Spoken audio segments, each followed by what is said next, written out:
Cuando hablamos de tinturas y pinturas, lo primero que viene a nuestra mente son los colores. Colores en el pelo, colores en la ropa, en el maquillaje. Yo no. En las paredes de las casas, en todo tipo de artefactos y, por supuesto, en las obras de arte. Vivimos rodeados de colores y todo gracias a las pinturas y a las tinturas.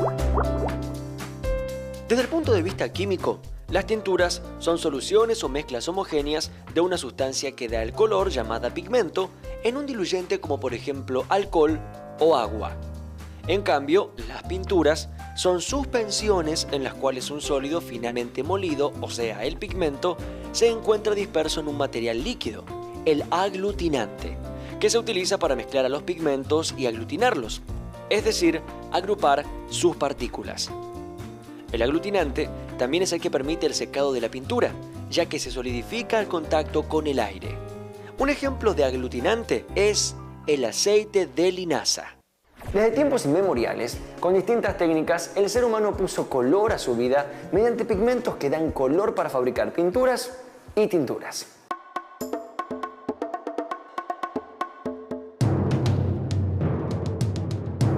Unos 15.000 años antes de Cristo, los primeros pigmentos utilizados en pinturas artísticas y decorativas fueron el óxido de hierro, el carbón y otros polvos obtenidos por pulverización de rocas. En las pinturas prehistóricas, varios miles de años antes de Cristo, los colores se utilizaban directamente o se mezclaban con agua o con grasa. Hacia el 6000 a.C., los chinos mezclaban pigmentos orgánicos con sustancias minerales y usaban clara de huevo, goma arábiga, cera de abejas y gelatina como ligantes. Los antiguos egipcios, los griegos, los romanos, los incas y los antiguos mexicanos conocían un pigmento azul que se extrae de la planta del añil. En el 1500 a.C., los egipcios usaban índigo y otros pigmentos vegetales para hacer tinturas rojas y azules. Para preparar suspensiones, es decir, mezclas heterogéneas que a simple vista parecen homogéneas, se mezclaban estos pigmentos con ligantes. De esta manera, los egipcios fabricaban las pinturas que empleaban para escribir y dibujar imágenes sobre trozos de papiro. También, alfareros griegos, peruanos y mexicanos usaban esta técnica para preparar las pinturas con las que decoraban vasijas de arcilla una vez cocidas. Durante la Edad Media, los artistas pintaban sobre tablas de madera. Las cubrían con capas de yeso y pegamento para dejarlas lisas y sin nudos. Y a estas obras se las llaman retablos.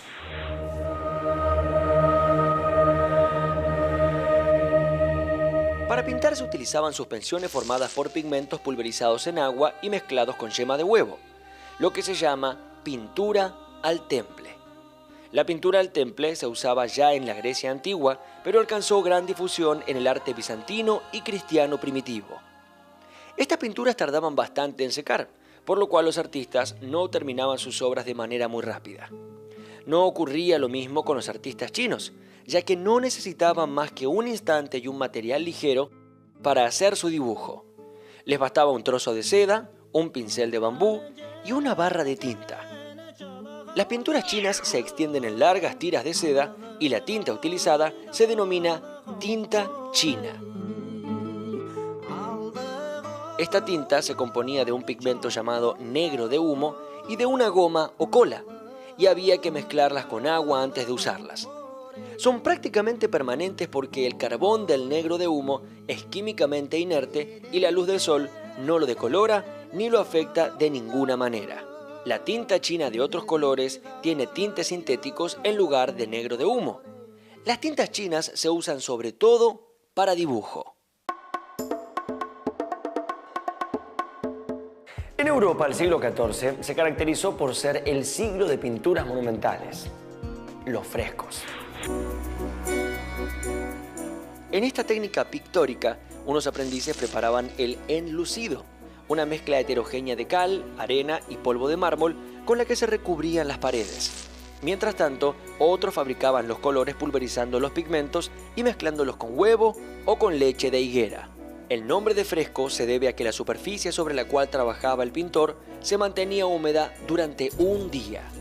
Esta técnica fue utilizada por uno de los pintores más famosos de la época, Giotto y presenta la dificultad técnica de que se pinta sobre el yeso aún húmedo y no se puede borrar ni corregir ya que los colores penetran en la capa del yeso. En el Renacimiento, este proceso era conocido como buon fresco o a la italiana, para diferenciarlo del fresco seco que se realizaba sobre el enlucido seco.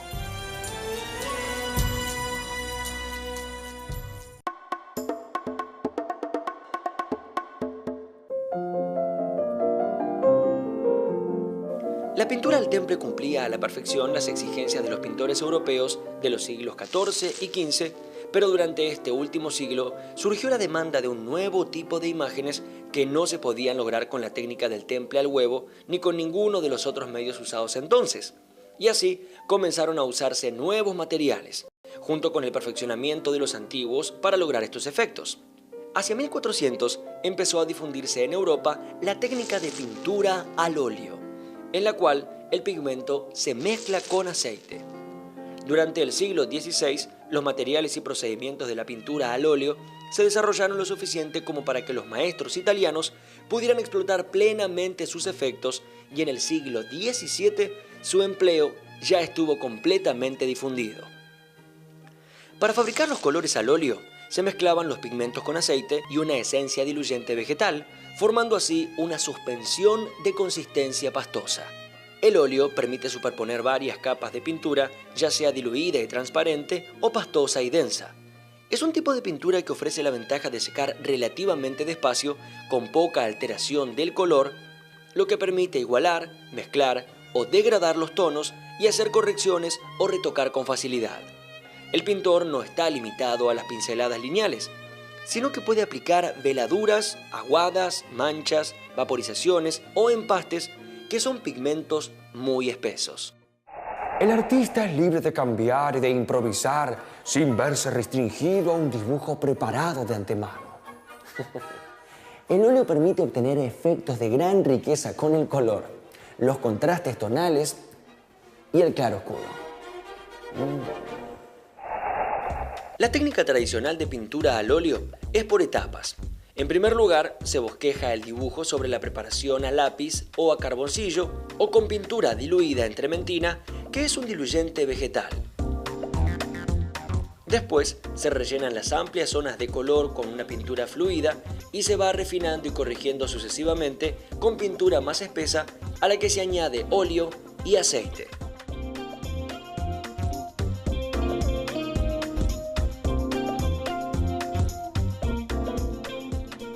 Normalmente se usan pinceles de cerdas duras, aunque se pueden utilizar brochas más suaves, de pelo de tejón o de marta.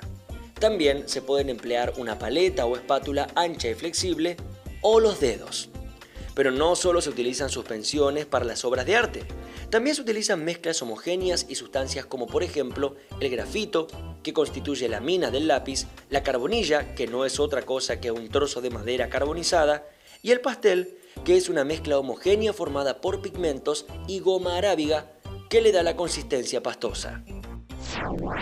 En el siglo XX, la pintura tuvo un gran desarrollo tecnológico debido a la fabricación de pigmentos y ligantes derivados del petróleo. De este avance se permitió la obtención de las pinturas acrílicas, más resistentes a la corrosión y al calor, menos inflamables y de fácil aplicación y limpieza, porque son diluibles en agua. Estas pinturas se inventaron hace aproximadamente 50 años. Son muy resistentes y no se alteran con los cambios de temperatura y humedad. Sus pinceladas se secan rápidamente y tienen colores intensos y luminosos. En el afán por conseguir más y mejores colores y texturas, los artistas de este siglo utilizan los pigmentos modernos, pero sin abandonar los anteriores.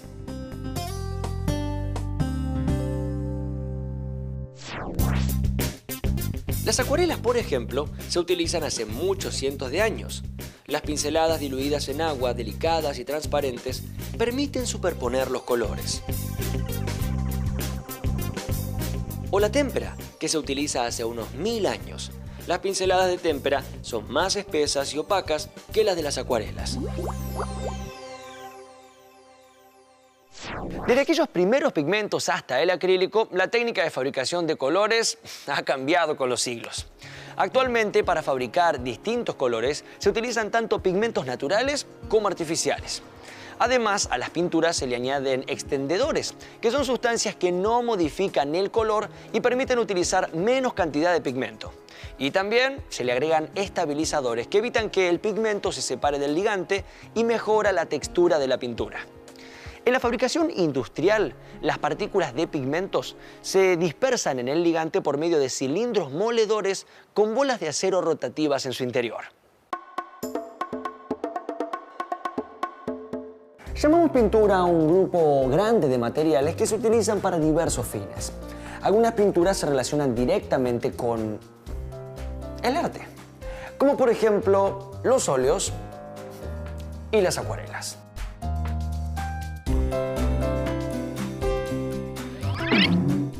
Otras pinturas se relacionan con la higiene, como por ejemplo la pintura a la cal. Y también existe un gran número de pinturas que se utiliza para recubrir y proteger superficies, como por ejemplo las pinturas para exteriores o para interiores de las viviendas.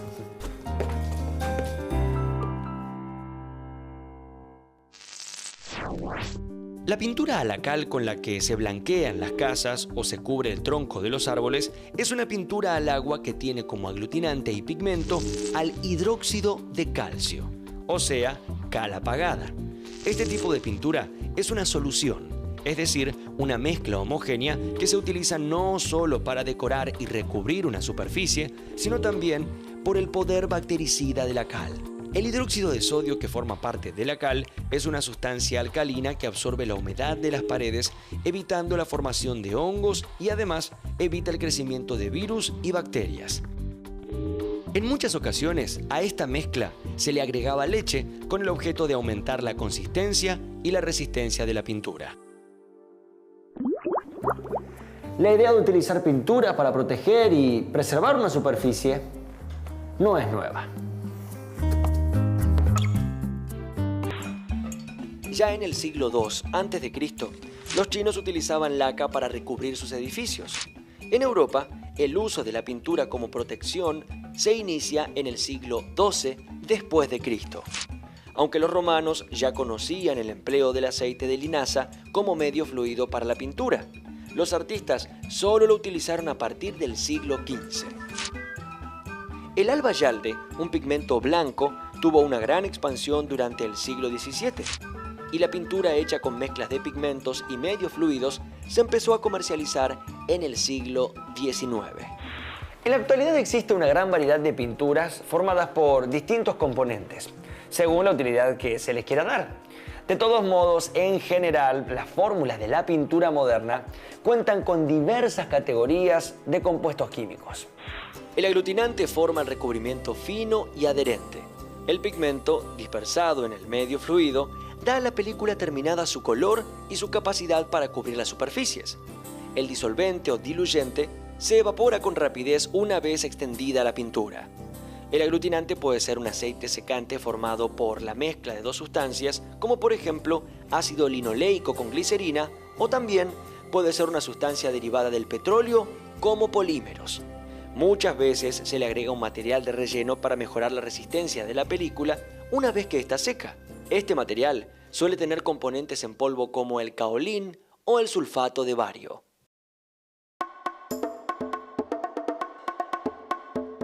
Hay distintos tipos de pintura según su composición. Pinturas de esmalte. Se componen de un pigmento como óxido de zinc y litopón mezclado con aceite de lino y un barniz de alto grado. Pinturas luminosas. Contienen distintos sulfuros fosforescentes de bario, estroncio y calcio. Pintura al látex. Apareció en 1949. El aglutinante sintético se emulsiona, es decir, queda suspendido en el agua en forma de gotas minúsculas. Cuando la pintura se seca, el agua se evapora y el pigmento y las partículas de aglutinante se unen, formando una película relativamente fuerte. Esta película es lo suficientemente porosa como para permitir el paso de la humedad y se reduce de este modo la formación de ampollas. La mayoría de las pinturas al látex se aplican solo en interiores y se han hecho muy populares porque son inodoras y fáciles de aplicar. Pintura al agua. Es una pintura en la cual se utiliza agua como disolvente. Por ejemplo, la pintura al cemento, en la cual el agua se mezcla con cemento blanco y un pigmento. Se vende en polvo, que puede estar coloreado o no. Al efectuar la mezcla se debe efectuar inmediatamente el trabajo, ya que tanto el secado como la formación de las capas son como el fraguado del cemento, o sea, necesitan humedad constante. Hay también pinturas al agua a base de silicatos que tienen como aglutinante una disolución acuosa de silicatos de potasio o sosa y como pigmento blanco de zinc u otros pigmentos minerales resistentes a la alcalinidad. Es dura, resiste a la intemperie y la alcalinidad del soporte, por lo que se puede emplear sobre el hormigón y el cemento, pero no sobre yeso. Tiene una gran adherencia al vidrio y al hierro.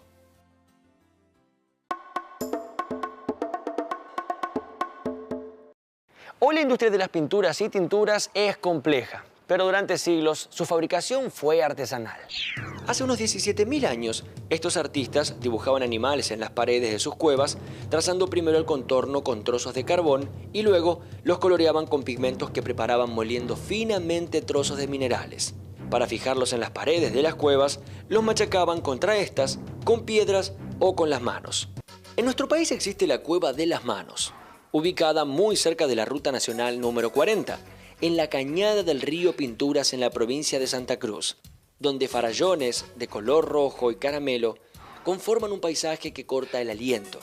Esta cueva nos cuenta de antepasados muy creativos. En lo profundo de un cañadón, protegida del sol y las lluvias de miles de años, una civilización entera eligió dejar sus huellas. Unos 10.000 años después, este es un lugar de culto para los viajeros que visitan una de las pinturas rupestres más antiguas del mundo. En el interior de la cueva, los pobladores dejaron huellas. Se pueden ver manos en positivo y negativo, escenas de caza de guanacos, patas de ñandú o choique, lagartijas y figuras humanas. Además, se encuentran pinturas abstractas como círculos, óvalos, círculos radiados y figuras estrelladas, entre muchas otras. Posteriores análisis químicos de las tinturas con que están hechas las obras revelaron que a los pigmentos se les añadía yeso hemidrato, que se obtiene de una preparación artificial de yeso y pigmento, formando así una mezcla homogénea.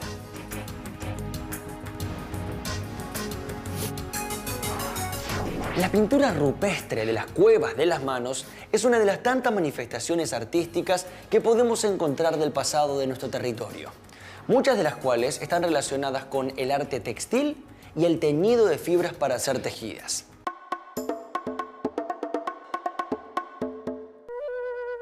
En nuestro país, los mapuches tienen sus propias técnicas de decoración de tejidos, consideradas por la comunidad como señales de la naturaleza y herencia de sus antepasados. Uno de los principales métodos consiste en el teñido negativo de los hilos de la urdimbre, de trama o de ambos antes del tejido. Esta técnica es conocida no solo por los mapuches, sino también por los criollos y mestizos de la región cuyana, noroeste y centro, para decorar jergones, fajas, ponchos, chalinas y alforjas.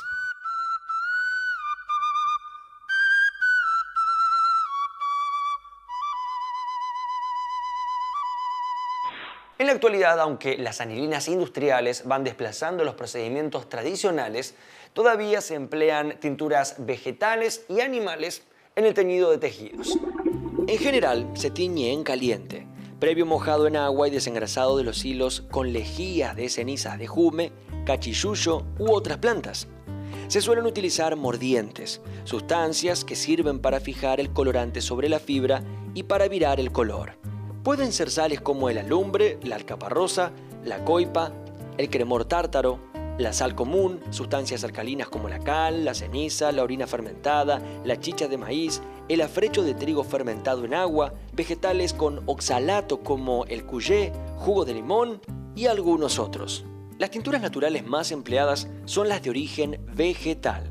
Se utilizan hojas, tallos, raíces, cortezas, semillas, frutos, virutas, acerrín, resina y hollín. La tintura de origen animal más importante es la grana, que se obtiene de la cochinilla, un insecto parásito de la tuna, el quimil y otros tipos de cactus. Todavía en muchos lugares se sigue tiñendo de manera artesanal. Se disuelve el tinte sólido en agua dentro de una olla y se revuelve sobre el fuego hasta que se forma una solución. Cuando la solución comienza a hervir, se le agrega un puñado de sal gruesa u otro mordiente. Se moja la prenda a teñir y se la sumerge en la solución revolviendo durante unos 10 minutos. Muchas veces se utilizan los tintes vegetales para decorar tortas o el jugo de frutas o verduras de color fuerte. Muchas personas agregan vinagre a la solución para fijar el color lo mejor posible. En el teñido industrial es muy importante tener en cuenta la técnica que se emplea y los colorantes o tintes utilizados para dar el color. Los tintes son materias colorantes usualmente aplicadas a la fibra o tejido en una solución acuosa. El hecho que un tinte sea absorbido por una tela no significa que sea permanente. Las telas o tejidos que estarán expuestos al sol necesitan un tinte inalterable al sol. Las prendas que sean usadas todos los días necesitan un tinte que no se corra fácilmente. Las causas más comunes de pérdida de color son el efecto de la luz solar, el desgaste en el uso, el solvente usado en la limpieza y la acción disolvente del agua, y el calor en el caso de las fibras sensibles al calor. Existen diferentes métodos para teñir telas y esto depende de la naturaleza de la misma. Las diferencias que encontramos entre el teñido artesanal y el teñido industrial fundamentalmente se basan en principio en el tipo de colorantes que se utilizan. Si nosotros pensamos en los colorantes naturales que en general están asociados a teñidos artesanales, podríamos decir, hay una serie de productos naturales que tienen esta característica de poder dar color y un color interesante. Los colorantes que se utilizan en forma industrial son sintéticos, provienen de la síntesis química y hay distintos tipos de colorantes en función de las fibras que se vayan a teñir. En general, para la correcta tintura de los colorantes naturales que acabamos de mencionar, se utilizan sustancias que permiten fijar el colorante en el tejido para lograr este buen comportamiento al uso que se llama solideces. En general, estas sustancias son complejos metálicos que tienen una característica, son muy contaminantes. Lo único que hace el mordiente es esto, acercar el colorante a la fibra, facilitar esa reacción entre colorante y fibra. Y es parte de lo cual ha ido descartándose este tipo de tinturas porque los colorantes sintéticos suben totalmente al tejido, entonces contaminan lo mínimo posible el agua, en fin, se trata que no dejen agua coloreada.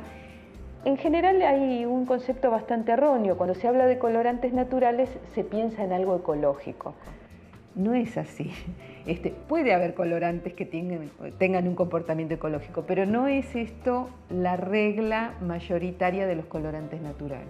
Entre los pasos más importantes del teñido industrial tenemos que fijar, en primera instancia, como ya mencionamos, la fibra, el tipo de fibra que vamos a teñir. Esto es el paso fundamental porque nos determina la familia de colorantes que vayamos a utilizar, la maquinaria que vamos a utilizar y la selección dentro del mismo tipo de fibra, la selección del colorante que hay.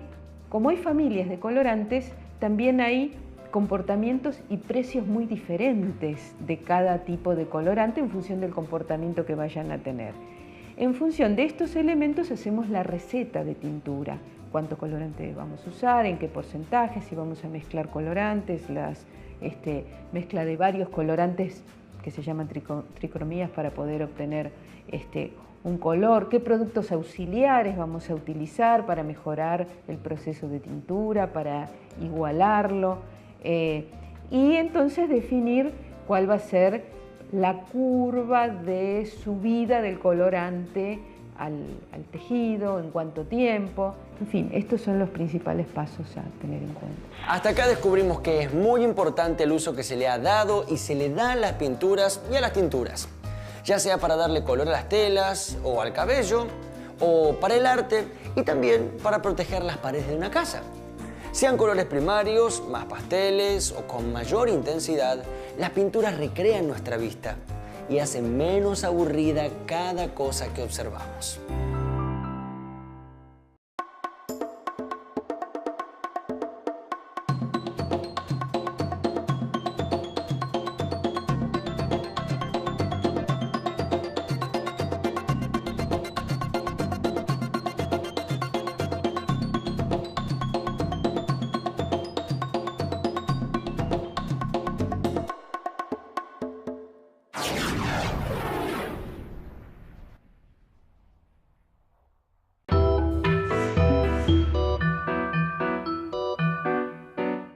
Varios miles de años antes de Cristo, los colores se utilizaban directamente o se mezclaban con agua o con grasa.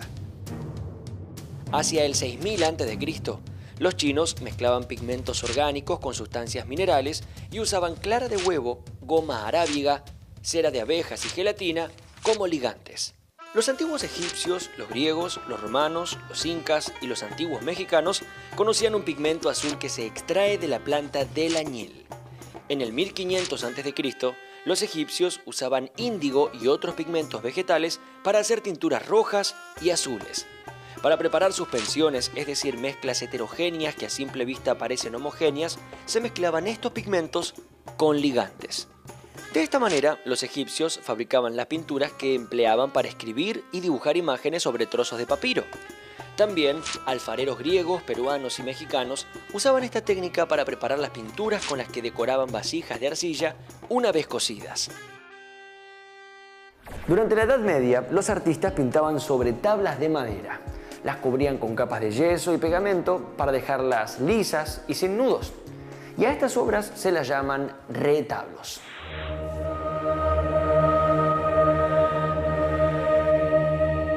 Para pintar se utilizaban suspensiones formadas por pigmentos pulverizados en agua y mezclados con yema de huevo, lo que se llama pintura al temple. La pintura al temple se usaba ya en la Grecia antigua, pero alcanzó gran difusión en el arte bizantino y cristiano primitivo.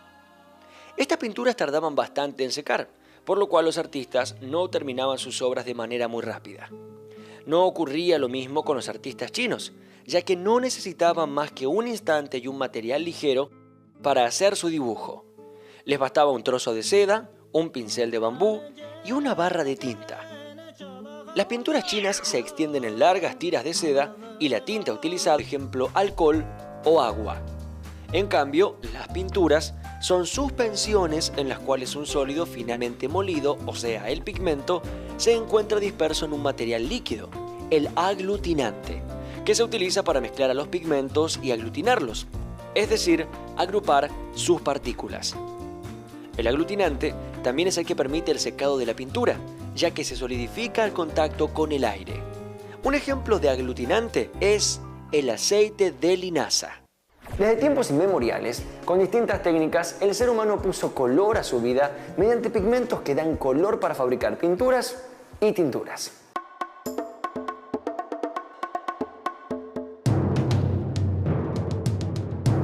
Unos 15.000 años antes de Cristo, los primeros pigmentos utilizados en pinturas artísticas y decorativas fueron el óxido de hierro, el carbón y otros polvos obtenidos por pulverización de rocas. En las pinturas prehistóricas se denomina tinta china. Esta tinta se componía de un pigmento llamado negro de humo y de una goma o cola, y había que mezclarlas con agua antes de usarlas. Son prácticamente permanentes porque el carbón del negro de humo es químicamente inerte y la luz del sol no lo decolora ni lo afecta de ninguna manera. La tinta china de otros colores tiene tintes sintéticos en lugar de negro de humo. Las tintas chinas se usan sobre todo para dibujo. En Europa, el siglo XIV se caracterizó por ser el siglo de pinturas monumentales, los frescos. En esta técnica pictórica, unos aprendices preparaban el enlucido, una mezcla heterogénea de cal, arena y polvo de mármol con la que se recubrían las paredes. Mientras tanto, otros fabricaban los colores pulverizando los pigmentos y mezclándolos con huevo,